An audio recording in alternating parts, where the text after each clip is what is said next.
ओम नमः शिवाय। ಭಾರತ್ ಮಾತಾ ಶಿವಶಕ್ತಿ ಅವತಾರ್ ಪರಮಾತ್ಮ ವಾಣಿ.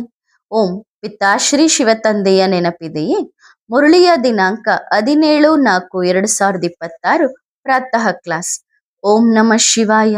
ಪ್ರೀತಿಯ ಮಕ್ಕಳೇ, ನೀವು ಕಾಡು ಪ್ರಾಣಿಗಳಂತಿದ್ದೀರಿ ಅಲ್ಲವೇ? ಕೋತಿಗಿಂತಲೂ ಕಡೆಯಾಗಿದ್ದೀರಿ. ನೀವು ಹೇಳುತ್ತೀರಿ, ಬಾಬಾ ಹೌದು, ನಾವು ಕೋತಿಗಿಂತಲೂ ಕಡೆಯಾಗಿದ್ದೆವು. ಈಗ ತಂದೆ ಬಂದು ವಿಕಾರಗಳ ಮೇಲೆ ವಿಜಯವನ್ನು ಪ್ರಾಪ್ತಿ ಮಾಡಿಸುತ್ತಾರೆ. ತಂದೆ ಹೇಳುತ್ತಾರೆ, ಈ ರಾವಣನ ಮೇಲೆ ವಿಜಯ ಪಡೆಯುವುದರಿಂದ ನೀವು ದೇವತೆಗಳಾಗುತ್ತೀರಿ. ಅದೇ ಮನುಷ್ಯರು ದೇವತೆಗಳು, ಮತ್ತೆ ಅದೇ ಮನುಷ್ಯರು ಅಸುರರಾಗುತ್ತಾರೆ. ಓಂ ನಮಃ ಶಿವಾಯ. ಬೇಹದ್ದಿನ ತಂದೆಯ ನೆನಪಿನಲ್ಲಿರಿ ಮತ್ತು ಬೇಹದ್ದಿನ ಸುಖಧಾಮದ ನೆನಪಿನಲ್ಲಿರಿ. ಇದು ನೆನಪಿನ ಯಾತ್ರೆಯಾಗಿದೆ. ಪ್ರಾಕ್ಟಿಕಲ್ ಆಗಿ ಆತ್ಮ ಮತ್ತು ಪರಮಾತ್ಮನ ಮೇಳವಾಗಿದೆ. ಯಾವಾಗ ನೀವು ನಿಮ್ಮ ಸೆಂಟರ್ನಲ್ಲಿರುತ್ತೀರೋ ಆಗ ಇದು ಮೇಳವಲ್ಲ. ದೂರವಿದ್ದೀರಿ ಅಲ್ಲವೇ? ಇಲ್ಲಿ ನೀವು ತಂದೆಯ ಸಮ್ಮುಖದಲ್ಲಿದ್ದೀರಿ. ಆತ್ಮಗಳು ಮತ್ತು ಪರಮಾತ್ಮನ ಸಮ್ಮುಖದಲ್ಲಿದ್ದಾರೆ. ಏಕೆಂದರೆ ಇಲ್ಲಿ ಪರಮಪಿತ ಪರಮಾತ್ಮ ಆತ್ಮಗಳಿಗೆ ಓದಿಸುತ್ತಾರೆ, ಅಲ್ಲಿ ಆತ್ಮಗಳು ಆತ್ಮಗಳಿಗೆ ಓದಿಸುತ್ತವೆ. ಇಲ್ಲಿ ತಂದೆ ಕುಳಿತು ಓದಿಸುತ್ತಾರೆ. ಬಹಳ ವ್ಯತ್ಯಾಸವಿರುತ್ತದೆ. ಅಲ್ಲಿ ನೀವು ಸಹೋದರರ ಪರಿವಾರದಲ್ಲಿರುತ್ತೀರಿ. ಇಲ್ಲಿ ತಂದೆ ಮತ್ತು ಮಕ್ಕಳಿದ್ದಾರೆ. ಆದ್ದರಿಂದ ಮಧುಬನದ ಗಾಯನವಿದೆ. ಮಧುಬನದಲ್ಲಿ ಮುರುಳಿ ನಡೆಯುತ್ತದೆ. ಮುರುಳಿ ಬಾಯಿಂದ ನುಡಿಯುತ್ತದೆ ಎಂದು ಮಕ್ಕಳಿಗೂ ಗೊತ್ತಿದೆ. ಆದ್ದರಿಂದ ಗೋಮುಖಕ್ಕೆ ಯಾತ್ರೆ ಮಾಡಲು ಹೋಗುತ್ತಾರೆ. ಕಟ್ಟಿಗೆಯ ಕೊಳಲಿಂದ ಅಂದ್ರೆ ಇವತ್ತೇನ್ ಕೊಳಲನ್ನ ತೋರಿಸ್ತಾರೆ, ಆ ಕಟ್ಟಿಗೆಯ ಕೊಳಲಿನಿಂದ ಅದು ತಾನಾಗಿಯೇ ನಾದ ಬರುವುದಿಲ್ಲ. ಅದನ್ನ ಯಾರು ಬೇಕಾದರೂ ನುಡಿಸಬಹುದು. ಸಣ್ಣ ಮಕ್ಕಳು ನುಡಿಸುತ್ತಾರೆ. ಇದಂತೂ ಜ್ಞಾನ ಮುರುಳಿಯಾಗಿದೆ. ಜ್ಞಾನದಿಂದ ಸದ್ಗತಿಯಾಗುತ್ತದೆ. ಉಳಿದಂತೆ ಮನುಷ್ಯರ ಸುಳ್ಳು ಗೀತೆಯನ್ನು ಏನು ಕೇಳಿದ್ದೀರೋ ಅದರಿಂದ ದುರ್ಗತಿಯೇ ಆಗಿದೆ. ಮತ್ತು ಜ್ಞಾನ ಸಾಗರ ಪರಮಪಿತ ಪರಮಾತ್ಮನು ಹೇಳಿದ ಗೀತೆಯಿಂದ ಸದ್ಗತಿಯಾಗುತ್ತದೆ. ಅರ್ಧ ಕಲ್ಪ ದುರ್ಗತಿ, ಅರ್ಧ ಕಲ್ಪ ಸದ್ಗತಿ. ಇದು ಗೀತೆಯ ಕಾರಣದಿಂದಲೇ ಆಗುತ್ತದೆ. ನೀವು ಗೀತೆಯ ಕಾರಣವನ್ನು ತಿಳಿಸಲೇಬೇಕು. ಬಹಳಷ್ಟು ಮಕ್ಕಳು ತಪ್ಪು ಮಾಡುತ್ತಾರೆ. ಕ್ಲಿಯರ್ ಆಗಿ ತೋರಿಸುವುದಿಲ್ಲ, ಹೆದರುತ್ತಾರೆ. ಮನುಷ್ಯರು ಗಲಾಟೆ ಮಾಡುತ್ತಾರೋ ಏನೋ ಎಂದು. ಏಕೆಂದರೆ ಮನುಷ್ಯರಂತೂ ಪ್ರಾಣಿ ಕೋತಿಯ ಸಮಾನರಾಗಿದ್ದಾರೆ ಅಲ್ಲವೇ? ಹಾಗಾಗಿ ಗುರುಗುರು ಎನ್ನುತ್ತಿರುತ್ತಾರೆ. ಪ್ರತಿಯೊಬ್ಬ ಮಕ್ಕಳಿಗೂ ಗೊತ್ತಿದೆ, ನಾವು ಸ್ವರ್ಗದ ಸ್ಥಾಪನೆ ಮಾಡುತ್ತಿದ್ದೇವೆ. ಸ್ವರ್ಗ ಹೇಗಿರುತ್ತದೆ ಎಂದು ಬುದ್ಧಿಯಲ್ಲಿರಬೇಕು. ಅಲ್ಲಿ ಎಷ್ಟೊಂದು ಶಾಂತಿ ಇರುತ್ತದೆ. ಭಾರತದಲ್ಲಿ ಚಿನ್ನದ ಅರಮನೆಗಳು ಮೊದಲಾದವುಗಳು ಹೇಗೆ ನಿರ್ಮಾಣವಾಗುತ್ತವೆ? ಎಲ್ಲವೂ ಚಿನ್ನವೇ ಚಿನ್ನ ಇರುತ್ತದೆ. ಆತ್ಮವು ಕಂಚನ, ಶರೀರವೂ ಕಂಚನವಾಗಿರುತ್ತದೆ. ಅದಂತೂ ಚಿನ್ನದ ಪ್ರಪಂಚವಾಗಿದೆ. ಅದನ್ನು ಪಾರಸ ಪ್ರಪಂಚ ಎಂದು ಕರೆಯಲಾಗುತ್ತದೆ. ಮನುಷ್ಯರ ಬುದ್ಧಿಯು ಕಂಚನವಾಗುತ್ತದೆ. ಅರಮನೆಗಳು ಮೊದಲಾದವು ಎಷ್ಟೊಂದು ಶೋಭಾಯಮಾನವಾಗಿರುತ್ತವೆ. ಚೈತನ್ಯ ದೇವತೆಗಳು ಇರುತ್ತಾರೆ. ನಂತರ ಮಂದಿರಗಳು ಎಷ್ಟೊಂದು ಶೋಭಾಯಮಾನವಾಗಿ ನಿರ್ಮಾಣವಾಗುತ್ತವೆ. ನಾವಂತೂ ಇಲ್ಲಿ ನಿರ್ಮಿಸಲು ಸಾಧ್ಯವಿಲ್ಲ, ಮಾಡೆಲ್ ಕೂಡ ಮಾಡಲು ಸಾಧ್ಯವಿಲ್ಲ. ಅಲ್ಲಿ ಎಷ್ಟೊಂದು ಶಾಂತಿ ಇರುತ್ತದೆ. ಸಾಗರವು ಬಹಳ ಶಾಂತವಾಗಿರುತ್ತದೆ. ಅಷ್ಟೊಂದು ಅಲೆಗಳು ಇರುವುದಿಲ್ಲ. ಎಲ್ಲರೂ ಶೀತಲವಾಗಿರುತ್ತಾರೆ. ನಾವು ನಮ್ಮ ಪ್ಯಾರಡೈಸ್ ಅನ್ನು ನಿರ್ಮಿಸುತ್ತಿದ್ದೇವೆ ಎಂದು ನೀವು ಮಕ್ಕಳ ಬುದ್ಧಿಯಲ್ಲಿರಬೇಕು.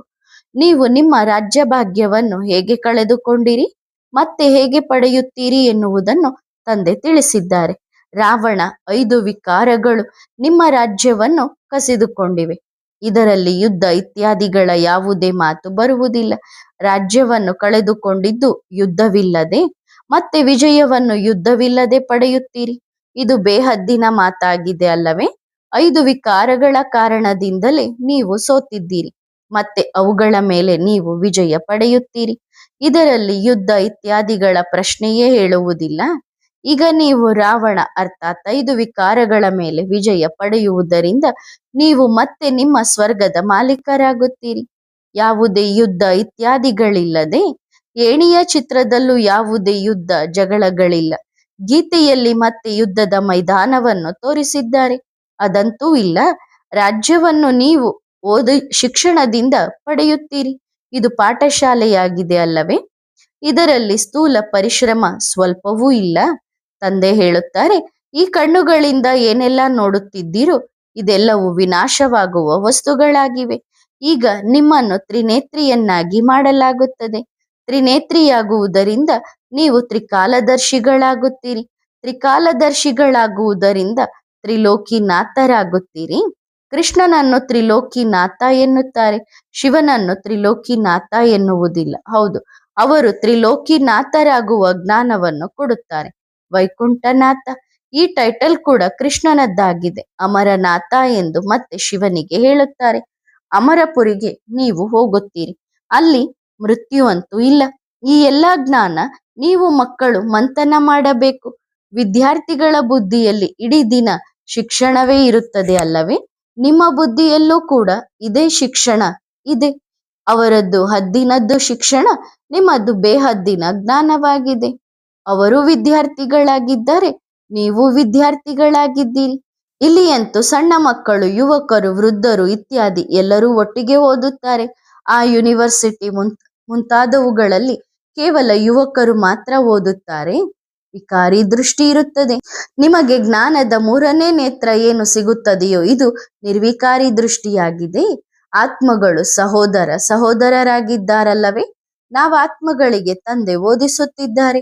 ಅವರು ಶಿವಬಾಬಾ, ಬಾಬಾ ಕೂಡ ಆಗಿದ್ದಾರೆ, ಜ್ಞಾನ ಸಾಗರ ಆಗಿದ್ದಾರೆ. ನಮಗೆ ಓದಿಸುತ್ತಾರೆ. ಪ್ರಾಕ್ಟಿಕಲ್ ಆಗಿ ಎಲ್ಲರ ಸದ್ಗತಿಯನ್ನು ಮಾಡುತ್ತಾರೆ. ಶಿವಬಾಬಾ ಹೊರಟು ಹೋಗುತ್ತಾರೆ. ಟೀಚರ್ ಇಲ್ಲಿಯೇ ಕುಳಿತಿರುತ್ತಾರೆ. ಬೇರೆ ಗುರುವನ್ನು ಮಾಡಿಕೊಳ್ಳಬೇಕಾಗುತ್ತದೆ ಎಂದೇನಿಲ್ಲ. ಇಲ್ಲ, ಗುರುವಿನ ಮೆರವಣಿಗೆ ಇರುವುದೇ ಇಲ್ಲ. ಶಿವನ ಮೆರವಣಿಗೆಯ ಗಾಯನವಿದೆ. ಹಾಗಾದರೆ ಅವಶ್ಯವಾಗಿ ಏನಾದರೂ ಅರ್ಥವಿರುತ್ತದೆ ಅಲ್ಲವೇ? ತಂದೆಯೇ ಕುಳಿತು ತಿಳಿಸುತ್ತಾರೆ. ನಾವು ಪವಿತ್ರರಾದರೆ ತಂದೆಯ ಜೊತೆ ಹೋಗುತ್ತೇವೆ, ಇಲ್ಲದಿದ್ದರೆ ಮತ್ತೆ ಶಿಕ್ಷೆ ಅನುಭವಿಸಬೇಕಾಗುತ್ತದೆ. ಬೇಹದ್ದಿನ ತಂದೆಯಿಂದ ಬೇಹದ್ದಿನ ಸುಖ ಮತ್ತು ಶಾಂತಿಯ ಆಸ್ತಿ ಸಿಗುತ್ತದೆ. ಲೌಕಿಕ ತಂದೆಯಿಂದಂತೂ ಸಿಗಲು ಸಾಧ್ಯವಿಲ್ಲ. ಇದು ಬೇಹದ್ದಿನ ಮಾತಾಗಿದೆ. ನೀವು ಬೇಹದ್ದಿನ ತಂದೆಯಿಂದ ಪದಮಾಪದಂ ಭಾಗ್ಯಶಾಲಿಗಳಾಗುತ್ತೀರಿ. ಸುಖ ಮತ್ತು ಶಾಂತಿ ಬೇಹದ್ದಿನದ್ದು ಸಿಗುತ್ತದೆ.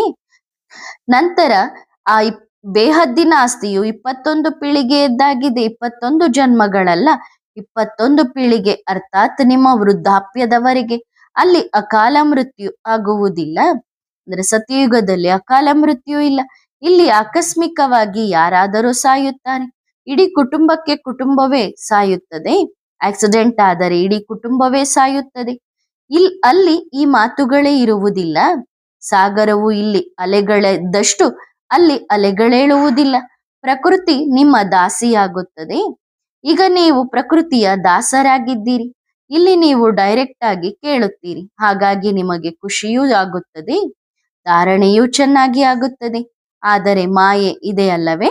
ಸೆಕೆಂಡಿನಲ್ಲಿ ಜೀವನ್ಮುಕ್ತಿಯನ್ನು ಆರಿಸಿ ಬಿಡುತ್ತದೆ. ಸೆಕೆಂಡಿನಲ್ಲಿ ತಕ್ಷಣ ಜೀವನ್ಮುಕ್ತಿ ನಿಮಗೆ ಸಿಗುತ್ತದೆ. ಆದರೂ ಮಾಯೆಯ ಗಾಳಿ ಎಷ್ಟೊಂದು ಬರುತ್ತದೆ ಎಂದರೆ ತಕ್ಷಣ ಜೀವನ್ಮುಕ್ತಿಯನ್ನು ಆರಿಸಿಬಿಡುತ್ತದೆ. ನಿಶ್ಚಯವಾಗಲು ಬಹಳ ತಡವಾಗುವುದಿಲ್ಲ. ನಂತರ ಸಂಶಯ ಬರಲು ತಡ ಹಿಡಿಯುವುದಿಲ್ಲ. ಯಾವುದಾದರೊಂದು ಸಂಶಯದಲ್ಲಿ ಬಂದು ಓದುವುದನ್ನೇ ಬಿಟ್ಟು ಬಿಡುತ್ತಾರೆ. ಸ್ಕೂಲಿಗೆ ಬರಲಿಲ್ಲ, ಓದುವುದನ್ನು ಬಿಟ್ಟರೆ ಸತ್ತಂತೆ. ಮಾಯೆಯ ಕೈ ತಾಗಿದ ತಕ್ಷಣ ಬಾಡಿ ಹೋಗುತ್ತಾರೆ. ಒಂದು ಮುಟ್ಟಿದರೆ ಮುನಿ ಗಿಡ ಇರುತ್ತದಲ್ಲವೇ, ಅದಕ್ಕೆ ನಾಚಿಕೆ ಗಿಡ ಎನ್ನುತ್ತಾರೆ. ಸ್ವಲ್ಪ ಕೈ ತಾಗಿದರೂ ಸಾಕು, ಅದು ಬಾಡಿ ಹೋಗುತ್ತದೆ. ತಂದೆಯೂ ಹೇಳುತ್ತಾರೆ, ಮಕ್ಕಳಿಗೆ ನಾಚಿಕೆಯಾಗುವುದಿಲ್ಲವೇ? ಬಾಬಾರವರಾಗಿ ಮತ್ತೆ ಮಾಯೆಯ ಮಕ್ಕಳಾಗುತ್ತೀರಿ ಎಂದರೆ ನಾಚಿಕೆಯಾಗಬೇಕು. ಇಂತಹ ತಂದೆಗೆ ಡೈವೋರ್ಸ್ ಕೊಡುತ್ತೀರಾ? ನಿಮಗೆ ನಾಚಿಕೆ ಆಗುವುದಿಲ್ಲವೇ? ಬುದ್ಧಿಯಿಂದ ನಿಶ್ಚಿತಾರ್ಥ ತಂದೆಯೊಂದಿಗೆ ಆದಾಗ ಅವರನ್ನು ನೆನಪು ಮಾಡಿತಾನೆ. ಮತ್ತೆ ಬೇರೆಯವರನ್ನು ಏಕೆ ನೆನಪು ಮಾಡುತ್ತೀರಿ? ಈ ರೀತಿ ಮಾಡುತ್ತೀರೆಂದರೆ ನಾಚಿಕೆ ಆಗಬೇಕು. ವಿಕಾರಿ ದೃಷ್ಟಿಗಳಾಗುತ್ತವೆ. ನಿಶ್ಚಿತಾರ್ಥ ಭಗವಂತನ ಜೊತೆಗಾಗಿದೆ, ಅರ್ಥಾತ್ ಬುದ್ಧಿಯಲ್ಲಿ ಶಿವ ಬಾಬಾರವರ ನೆನಪಿರಬೇಕು. ಸ್ತ್ರೀ ಪುರುಷರದ್ದು ಇಂತಹ ನಿಶ್ಚಿತಾರ್ಥವಾಗುತ್ತದಲ್ಲವೇ? ನೆನಪು ನಿಂತು ಬಿಡುತ್ತದೆ. ಸ್ಕೂಲಿನಲ್ಲಿ ಮಕ್ಕಳು ವಕೀಲ ಶಿಕ್ಷಣವನ್ನು ಓದುತ್ತಾರೆ ಎಂದರೆ ವಕೀಲರ ಜೊತೆಗೆ ಬುದ್ಧಿ ಜೋಡಣೆಯಾಗುತ್ತದೆ. ಅವೆಲ್ಲವೂ ಅದ್ದಿನ ಮಾತುಗಳಾಗಿವೆ. ಇದು ಬೇಹದ್ದಿನ ನಿಶ್ಚಿತಾರ್ಥವಾಗಿದೆ. ಬೇಹದ್ದಿನ ತಂದೆಯಿಂದಲೇ ಆಸ್ತಿಯನ್ನು ಪಡೆಯಬೇಕಿದೆ. ಆ ವಿದ್ಯಾರ್ಥಿಗಳದು ಶಾರೀರಿಕ ಶಿಕ್ಷಣವಾಗಿದೆ. ಅವರಲ್ಲೂ ವಿಚಾರ ಸಾಗರ ಮಂಥನ ನಡೆಯುತ್ತಿರುತ್ತದೆ. ನಿಮ್ಮದು ಆತ್ಮಿಕ ಶಿಕ್ಷಣವಾಗಿದೆ. ಒಳ್ಳೆಯ ವಿದ್ಯಾರ್ಥಿಗಳು ಯಾರು ಇರುತ್ತಾರೋ ಅವರು ಸದಾ ಏಕಾಂತದಲ್ಲೋಗಿ ಓದುತ್ತಾರೆ. ನಿಮ್ಮ ಶಿಕ್ಷಣ ಕೂಡ ಇಂಥದ್ದೇ ಆಗಿದೆ. ವಿದ್ಯಾರ್ಥಿಗಳು ವಿದ್ಯಾರ್ಥಿಗಳ ಜೊತೆಗೆ ಪರಸ್ಪರ ಬೆರೆಯುತ್ತಾರೆ. ಶಿಕ್ಷಣದ ಮೇಲೆಯೇ ಮಾತುಕತೆ ಆಡುತ್ತಾರೆ. ಈ ಬೇಹದ್ದಿನ ಶಿಕ್ಷಣದಲ್ಲಂತೂ ಇನ್ನೂ ಖುಷಿಯಿಂದ ತೊಡಗಿಕೊಳ್ಳಬೇಕು ಮತ್ತು ಗುರಿ ಉದ್ದೇಶ ಕೂಡ ಎದುರಿಗೆ ನಿಂತಿದೆ.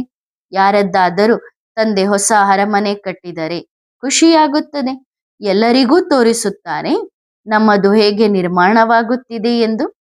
ಮನುಷ್ಯರು ತಿಳಿದುಕೊಳ್ಳುತ್ತಾರೆ ಇವರು ಪರಿಶ್ರಮ ಪಟ್ಟು ಬಹಳ ಒಳ್ಳೆಯ ಅರಮನೆ ಕಟ್ಟುತ್ತಿದ್ದಾರೆ ಎಂದು.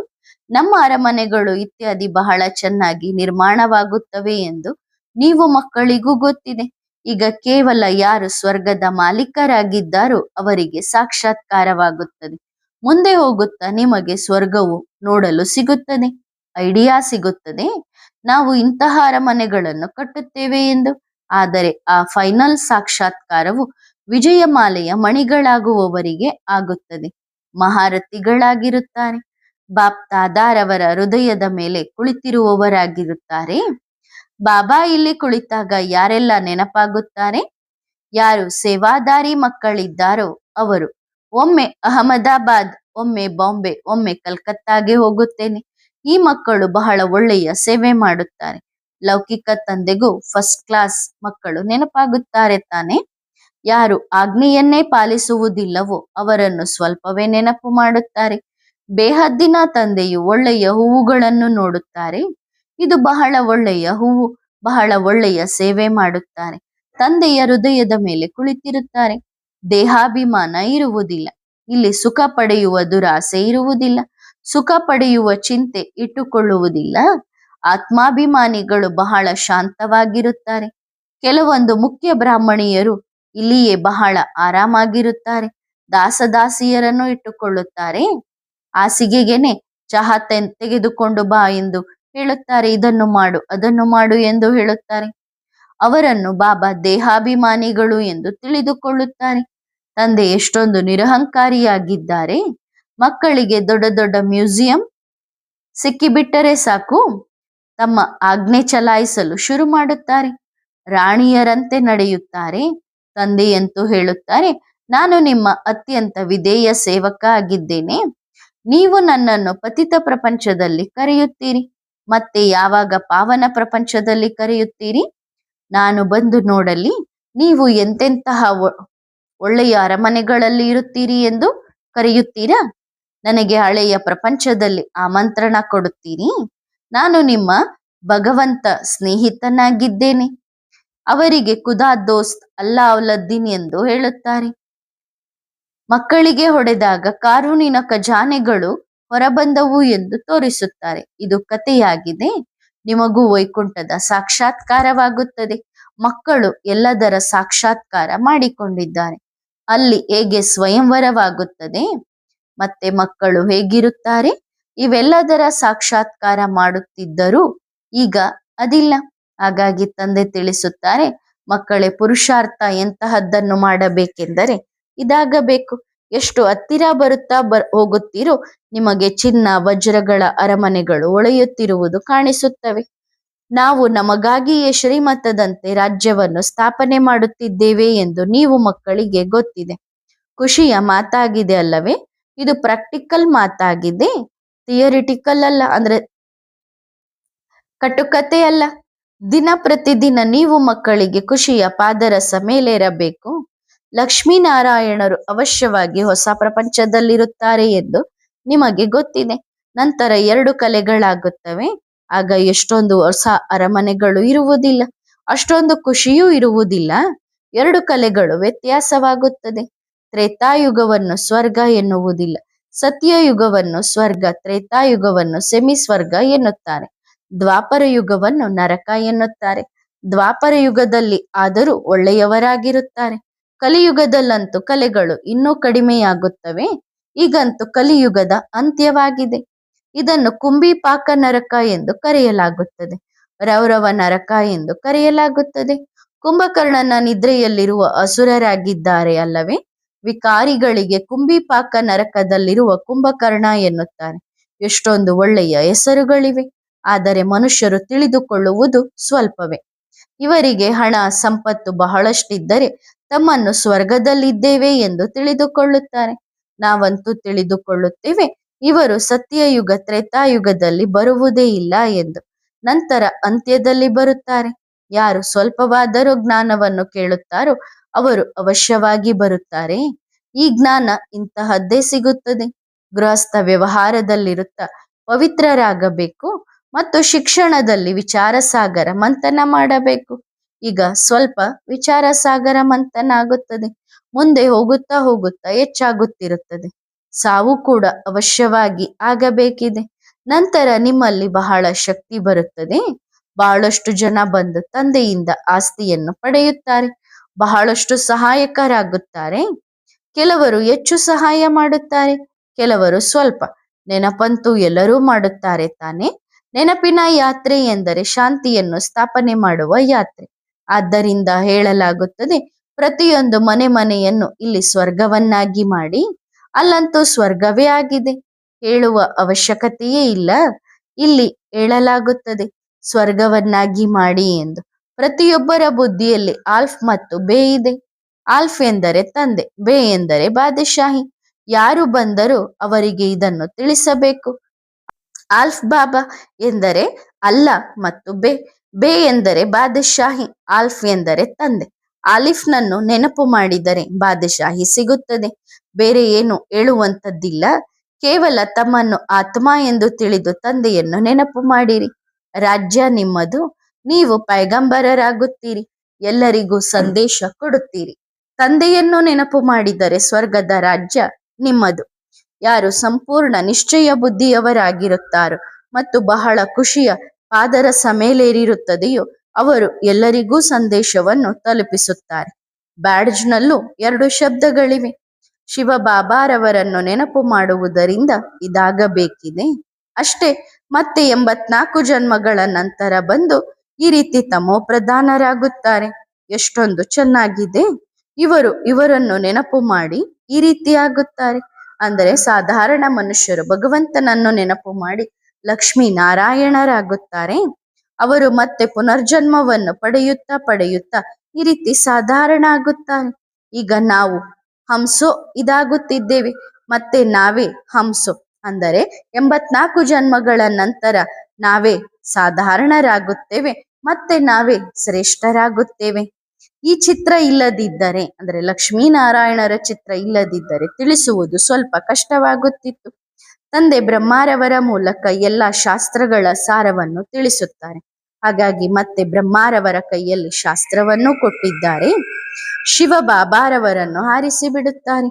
ನಾನೇ ಹೇಳುತ್ತೇನೆ ಎಂದೇನು ಇವರು ಹೇಳುವುದಿಲ್ಲ. ಅಂದ್ರೆ ಬ್ರಹ್ಮ ಬಾಬಾ ಈ ಜ್ಞಾನವನ್ನ ನಾನೇ ಹೇಳುತ್ತೇನೆ ಅಂತ ಹೇಳ್ತಾ ಇಲ್ಲ. ಇವರ ಮೂಲಕ ತಂದೆ ಹೇಳುತ್ತಾರೆ ಈ ಯಜ್ಞ ತಪಸ್ಸು ಮೊದಲಾದವುಗಳಿಂದ ನಾನು ಸಿಗುವುದಿಲ್ಲ. ನಾನಂತೂ ನನ್ನ ಸಮಯದಲ್ಲಿ ಬರಬೇಕಾಗುತ್ತದೆ. ಮನುಷ್ಯರು ಗೊಂದಲಕ್ಕೊಳಗಾಗುತ್ತಾರೆ. ಯಾವ ರೂಪದಲ್ಲಿ ಬರುತ್ತಾರೋ ಏನೋ ಎಂದು. ಏನು ನಾಯಿಯ ರೂಪದಲ್ಲಿ ಬರುತ್ತಾರೆಯೇ? ಭಗೀರಥ ಎಂದು ಗಾಯನ ಮಾಡುತ್ತಾರೆ. ಹಾಗಾದರೆ ಅವಶ್ಯವಾಗಿ ಮನುಷ್ಯನದ್ದೇ ಆಗಿರುತ್ತದೆ ಅಲ್ಲವೇ? ನಾಯಿಯಲ್ಲಿ ಹೇಗೆ ಬರುತ್ತಾರೆ? ಕಾಡು ಪ್ರಾಣಿಗಳಂತಿದ್ದಾರೆ. ತಂದೆ ಹೇಳುತ್ತಾರೆ ನೀವು ಕಾಡು ಪ್ರಾಣಿಗಳಂತಿದ್ದೀರಿ ಅಲ್ಲವೇ? ಕೋತಿಗಿಂತಲೂ ಕಡೆಯಾಗಿದ್ದೀರಿ. ನೀವು ಹೇಳುತ್ತೀರಿ ಬಾಬಾ ಹೌದು ನಾವು ಕೋತಿಗಿಂತಲೂ ಕಡೆಯಾಗಿದ್ದೇವೆ. ಈಗ ತಂದೆ ಬಂದು ವಿಕಾರಗಳ ಮೇಲೆ ವಿಜಯವನ್ನು ಪ್ರಾಪ್ತಿ ಮಾಡಿಸುತ್ತಾರೆ. ಅದೆಲ್ಲವೂ ಭಕ್ತಿ ಮಾರ್ಗದ ಶಾಸ್ತ್ರಗಳ ಮಾತುಗಳಾಗಿವೆ. ತಂದೆ ಹೇಳುತ್ತಾರೆ ಈ ರಾವಣನ ಮೇಲೆ ನೀವು ವಿಜಯ ಪಡೆಯುವುದರಿಂದ ನೀವು ದೇವತೆಗಳಾಗುತ್ತೀರಿ. ಅದೇ ಮನುಷ್ಯರು ದೇವತೆಗಳು, ಮತ್ತೆ ಅದೇ ಮನುಷ್ಯರು ಅಸುರರಾಗುತ್ತಾರೆ. ಈ ಲಕ್ಷ್ಮೀನಾರಾಯಣರೇ ಮತ್ತೆ 84 ಜನ್ಮಗಳನ್ನು ಪಡೆಯುತ್ತಾ ಈ ಕೋತಿಯ ಸಮಾನರಾಗುತ್ತಾರೆ. 84 ಜನ್ಮಗಳ ನಂತರ ಸರಿಯಾಗಿ ನಮ್ಮಂತೆ ಪ್ರಾಣಿ ಬುದ್ಧಿಯವರಾಗುತ್ತಾರೆ ಎಂದು ಈಗ ನಿಮಗೆ ಗೊತ್ತಿದೆ. ನಿಮಗಂತೂ ಈಗ ಜ್ಞಾನವಿದೆ. ಸತ್ಯಯುಗದಲ್ಲಿ ಈ ಜ್ಞಾನ ಇರುವುದಿಲ್ಲ.